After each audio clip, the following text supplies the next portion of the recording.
نہیں آپ کی بہن ہے جناب آپ کو یاد کروانے کے لیے. تو ویورز اللہ کی ناراضگی سے ہمیشہ بچنا چاہیے اور سب بچنے کی کوشش بھی کرتے ہوں گے. اور اچانک پکڑ کیا ہوتی ہے؟ اچانک سے کوئی بڑی بیماری نکل آئے, اچانک سے کوئی ایکسیڈنٹ ہو جائے, اچانک سے کچھ جو ہے وہ ناگہانی آفت میں ہم لوگ پھنس جائیں, کوئی بڑا نقصان ہو جائے اچانک سے.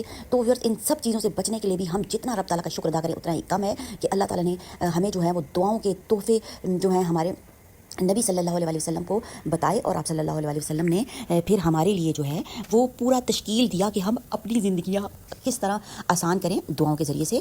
تو پھر باتیں تو بہت زیادہ ہوتی ہیں جناب, اور ٹائم ہوتا ہے کم, کیونکہ میں بھی ہوں جناب ایک ہاؤس وائف, اور گھر کی مصروفیات کی وجہ سے مجھے نکالنا پڑتا ہے جناب آپ کے لیے ٹائم.